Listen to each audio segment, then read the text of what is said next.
Prefácio. O falecido arcebispo Fulton Sheen escreveu um dia: talvez não haja nos Estados Unidos uma centena de pessoas que odeiem a Igreja Católica, mas há milhões de pessoas que odeiam aquilo que erroneamente supõem ser a Igreja Católica. Ambos pensamos a certa altura que pertencíamos ao primeiro grupo, mas acabamos por descobrir que afinal nos encontrávamos no segundo.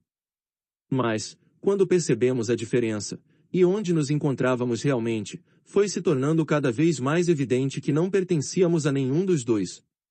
Nesse momento, já tínhamos avançado bastante no caminho de regresso à casa. Este livro descreve esse percurso. É um relato de como descobrimos que a Igreja Católica é a família da Aliança de Deus. Queremos mostrar de que modo o Espírito Santo utilizou a Escritura para esclarecer as nossas ideias errôneas. Não pretendemos tratar das ideias falsas que outros possam ter. Com a graça de Deus, talvez algum dia possamos escrever um livro nesse sentido. Esta história não poderia ter sido escrita se Terry Barber, da St. Joseph Communications, em West Covina, na Califórnia, não nos tivesse proporcionado, generosamente, um computador portátil e numerosas gravações das nossas conferências, para Kimberly transcrevê-las e lhes dar uma forma legível.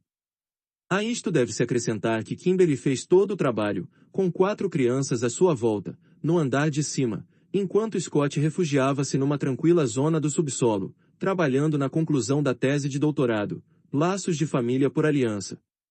Como o próprio Scott reconhece, a sua omissão como autor torna-o responsável por qualquer ambiguidade que persista no texto.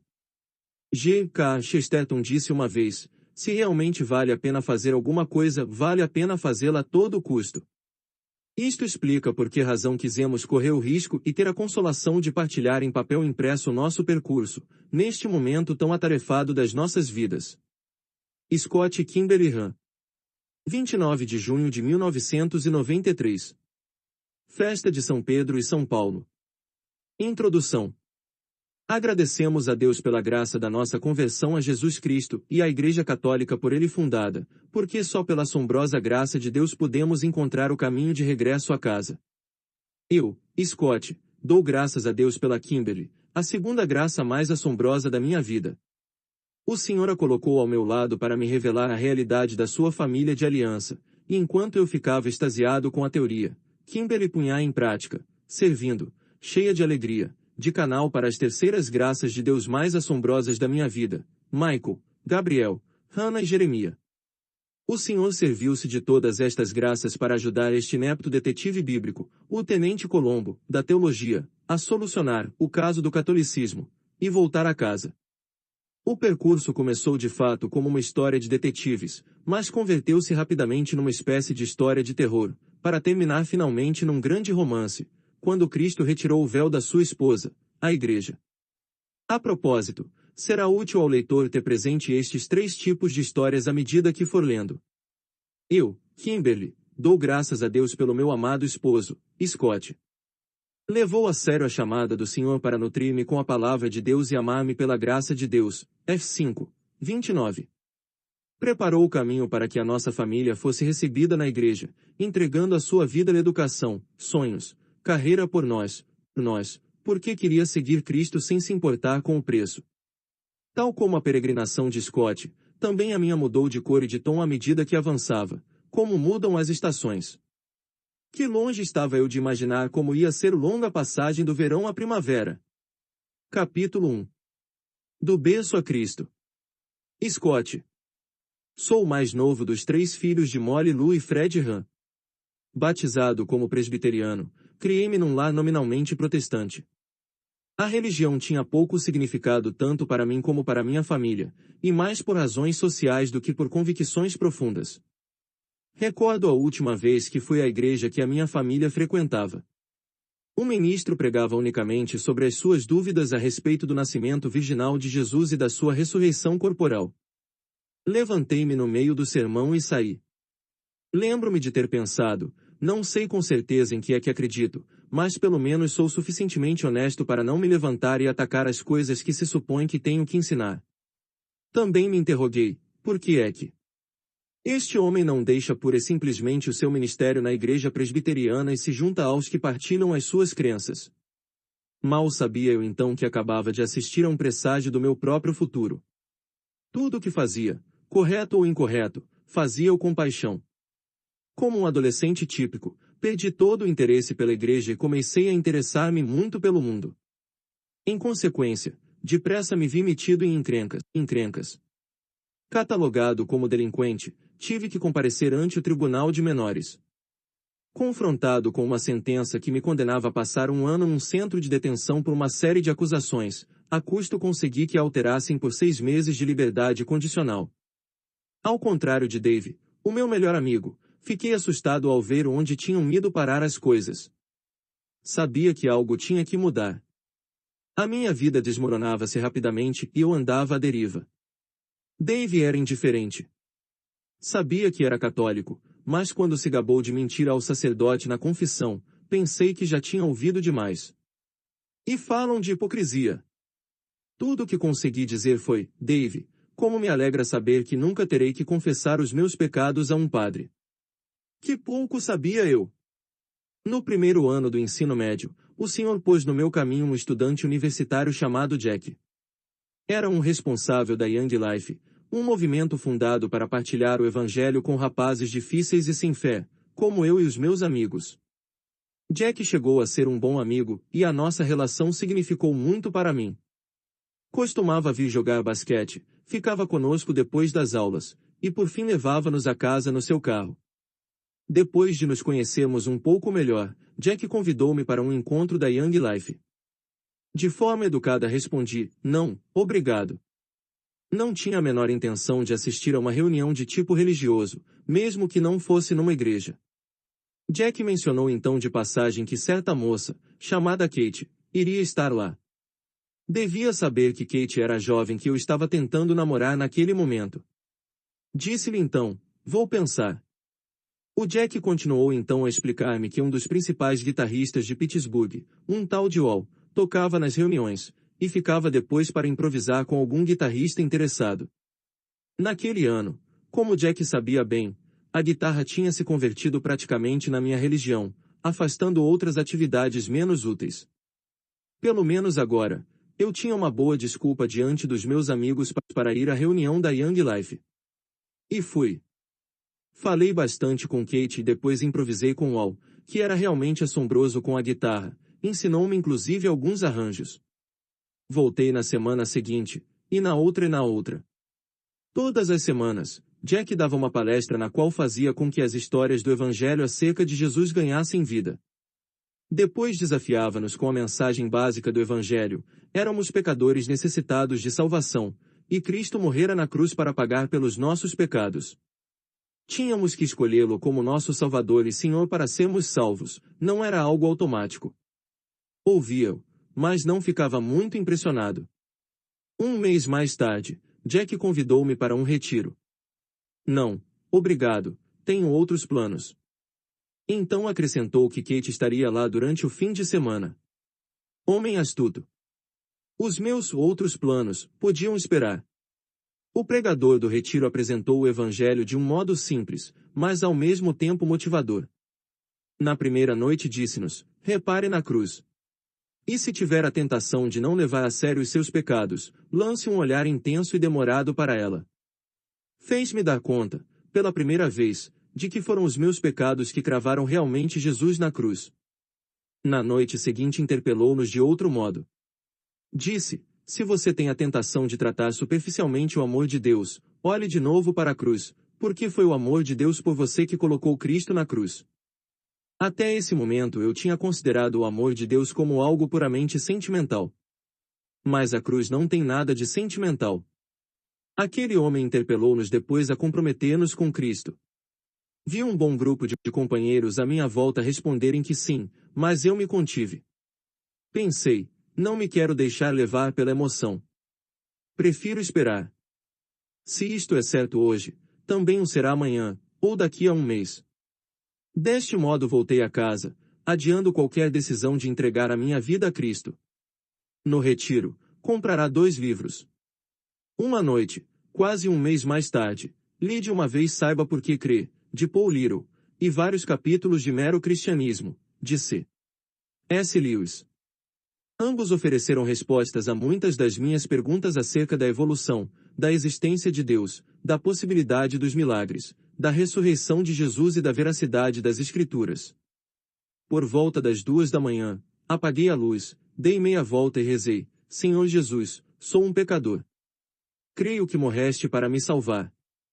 Quero entregar-te a minha vida agora mesmo. Amém.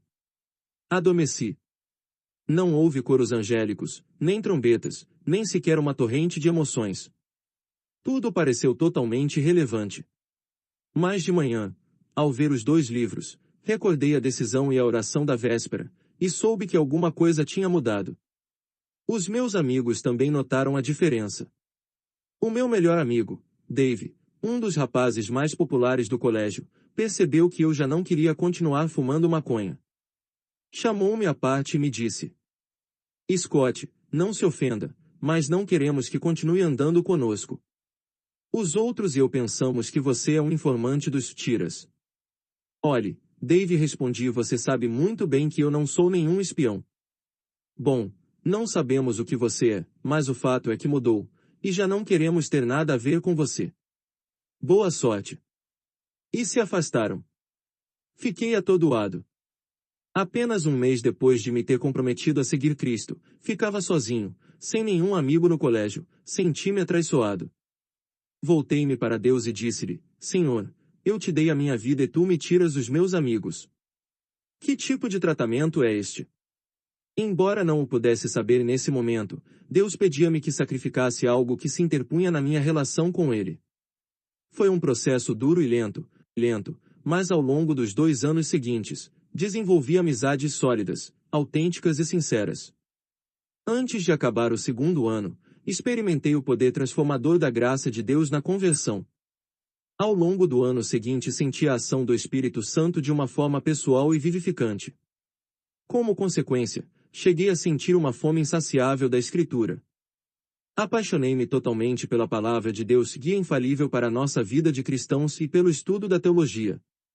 Dediquei os 2 últimos anos do colégio a tocar guitarra e a estudar a Escritura. Jack e seu amigo Art me explicaram a Escritura. No último ano, Art levou-me com ele a algumas aulas, que frequentava no seminário, com o Dr. John Gerstner.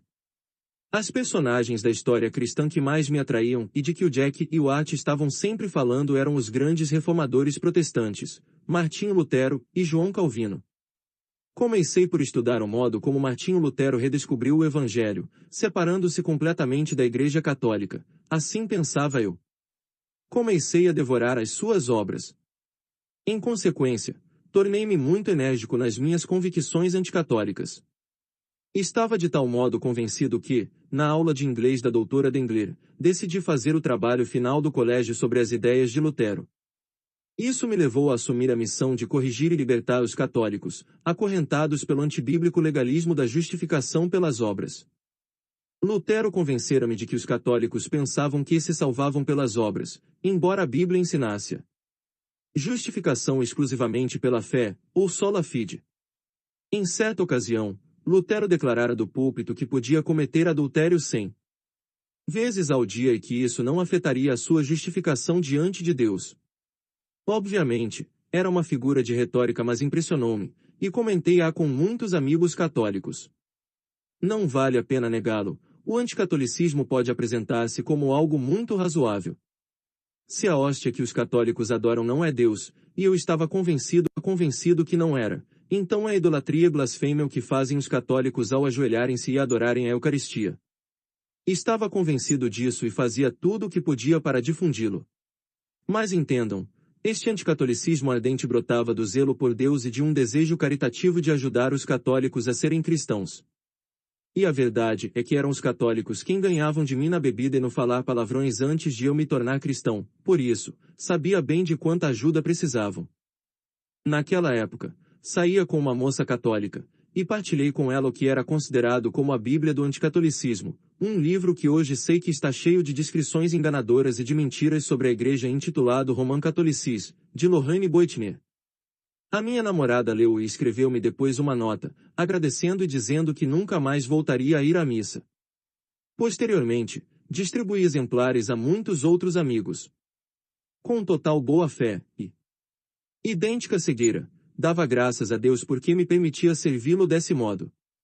A minha avó era a única católica dos 2 ramos da família. Era uma alma discreta, humilde e santa. Como eu era considerado o único membro religioso da família, o meu pai deu-me seus objetos religiosos quando ela morreu. Olhei-os com repugnância e horror. Peguei no terço e o parti dizendo: meu Deus, livra-a das cadeias do catolicismo que a deixaram prisioneira. Destruí também os livros de oração e joguei-os fora esperando que essa superstição sem sentido não tivesse condenado a sua alma. Tinha aprendido a ver essas coisas como um excesso de bagagem inventado pelos homens para complicarem um evangelho muito simples e salvador. Não sinto qualquer orgulho por ter feito estas coisas, mas conto-as para mostrar como são profundas e sinceras as convicções anticatólicas de muitos cristãos evangélicos. Eu não era anticatólico por uma espécie de fanatismo mal-humorado, era anticatólico por convicção. Um episódio reforçou tudo isto. No final do último ano, ia um dia a caminho do colégio para um ensaio, quando passei em frente da casa daquele que tinha sido o meu melhor amigo, Dave. A luz estava acesa e pensei, pelo menos tenho que lhe dizer adeus, antes de terminar o ensino médio e ir para a universidade. Praticamente não o tinha visto nos 2 últimos anos. Toquei a campainha. A mãe de Dave abriu a porta e convidou-me a entrar. Creio que tinha ouvido dizer que me tinha tornado muito religioso, e estava feliz por me ver. Quando entrei, Dave descia as escadas enquanto punha o casaco. Ao ver-me, parou de repente. Scott. Dave. Vem cá, sobe. De início, a situação foi um pouco tensa. Depois, começamos a falar sem parar. Rimos e contamos piadas, como nos velhos tempos. O que pareciam 15 minutos acabaram por ser mais de 2 horas. Esqueci completamente o ensaio. Enquanto lamentava o fato, de repente, lembrei-me. Mas espera. Você estava saindo. Desculpe. Devo ter estragado o seu plano. De repente a sua expressão mudou. Por que você apareceu esta noite? Perguntou-me. Foi só para me despedir e te desejar felicidades. Mas por que esta noite? Não sei. Atrapalhei alguma coisa importante para você. Olhei para aquele amigo, que tinha sido tão atlético, engraçado e popular, e a sua voz tremia. Quando você chegou, meteu a mão no bolso e tirou uma corda de 2 metros. Com um nó corrediço num dos extremos eu ia me enforcar. Esta tarde subi numa árvore do velho horto de macieiras, decidido a isso, quando passaram 2 meninas. Pensei então que já tinha arruinado a minha vida, por que é que eu tinha que arruinar também a delas? Decidi então voltar à noite, depois de escurecer. Ia para lá quando você chegou. Começou a chorar e pediu-me que rezasse por ele. Abraçamo-nos e comecei a pedir por ele nesse mesmo instante. Ao sair de sua casa, vi um crucifixo pendurado na parede, perto da porta principal, e pensei, que pena Dave nunca ter feito caso do Evangelho. No caminho para casa, detive-me a olhar para as estrelas e disse a Deus, Senhor, eu não sabia o que Dave ia fazer, mas tu sabias, não é verdade? Se pode servir-te de gente como eu para ajudar um rapaz como Dave. Aqui me tens. Usa-me mais, especialmente para ajudar os católicos. Kimberly. Pouco antes de repicarem os sinos do Natal de 1957, o meu pai recebeu a notícia de que acabava de nascer a sua primeira filha, Kimberly Lorraine. O seu coração, tal como o da minha mãe, encheu-se de alegria. Os meus pais, Jerry e Patricia Kirk, cobriram-me de orações desde que souberam que eu estava a caminho até hoje. Eles me alimentaram com a palavra de Deus, ao mesmo tempo que me alimentavam com ervilhas e batatas. Batizaram-me, ainda bebê, e me transmitiram a fé desde o primeiro momento. Deram-me bom exemplo, sempre aprendendo do Senhor e crescendo em vida de fé. E o seu amor, um pelo outro e ao Senhor, constituiu um fundamento extraordinário para a minha fé. Que rico patrimônio! Puderam dizer com o salmista, cantarei eternamente o amor do Senhor.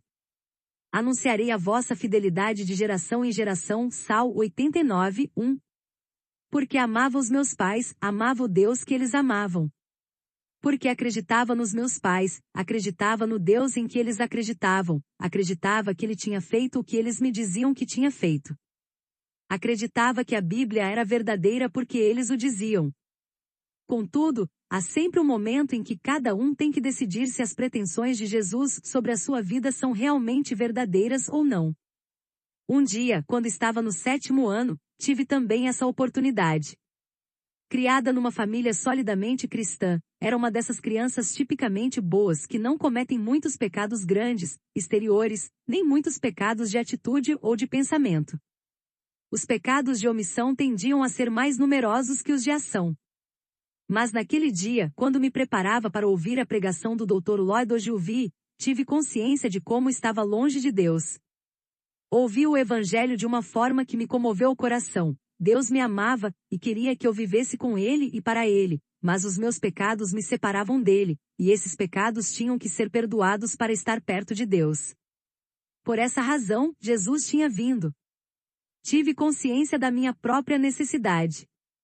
Pedi-lhe especificamente perdão por esses pecados dizendo, Jesus, seu meu Salvador. E acrescentei, quero que estejas no trono da minha vida. Jesus, seu meu Senhor. Agora que já não ia continuar avançando pela mão dos meus pais, precisava estar firmemente agarrada à mão do meu Pai Celestial. Mal o pregador acabou de chamar testemunhas ao altar, eu já descia correndo as escadas do anfiteatro e avançava pelo corredor dizendo, sim, Jesus, eu te amo, preciso de ti. Sim, quero que estejas no centro da minha vida. O Salmo 51, 3 diz, tende piedade de mim, Senhor, segundo a vossa misericórdia. Pela vossa grande misericórdia, apagai a minha culpa. Essa era a minha oração. Esta experiência levou-me a uma relação completamente nova com o Senhor. Tinha um desejo de conhecer a minha fé como nunca sentirá antes. Queria jejuar, não porque me falassem disso, mas para ser mais de Deus. Tinha fome da Escritura, de ler, de estudar e de memorizar. Esperava com ansiedade a minha confirmação, que ocorreria nesse mesmo ano, não só para partilhar a fé com os anciãos da nossa igreja, mas também para começar a receber a comunhão. Quando pensava em aproximar-me da mesa do Senhor, comparava-a com a experiência do jantar em família, que, dia após dia, a minha mãe nos oferecia. Era o regresso à casa depois das batalhas de cada dia, uma celebração de todos, um festim de amor servido com graça e beleza. Mal sabia eu, então, que esse jantar preparava mais o meu coração para a futura recepção da Eucaristia do que para a comunhão presbiteriana. Tinha a possibilidade de viver a fé de uma forma nova, dando testemunho continuamente, levando a Bíblia em cima dos outros livros tanto para lê-la como para dar lugar a que surgissem perguntas e conversas, e dava resultado. Ajudando a começar grupos de oração de manhã, antes das aulas. Às vezes eu era insuportável, mas os convertidos podem ser assim, e muitas vezes dão mais fruto do que os que se mantiveram firmes na fé. Cresci no amor, deixando que Deus me amasse tal como era, amando a Deus de uma maneira nova e aprendendo a tratar os meus irmãos e irmãs em Cristo. Os 2 últimos anos do colégio estiveram repletos de atividades emocionantes. Dirigia estudos bíblicos, evangelizava e cantava com um grupo cristão juvenil chamado Young Folk, nos serviços de oração das igrejas locais e durante as excursões de verão. Tudo isso me ajudou a formar um sólido grupo de amigos cristãos. Travei também duras, mas estimulantes batalhas na escola pública. Costumava dar testemunho da minha fé e era provocada por colegas e professores. Depois voltava para casa e os meus pais me animavam, dando-me mais escritura para voltar à luta. Parecia que estava vivendo o que significava o meu nome. Kimberly quer dizer, donzela guerreira, em gaélico. Realmente tenho que reconhecer que apreciava muito esses confrontos. E sentia curiosidade por ver se uma universidade cristã apresentaria semelhantes desafios.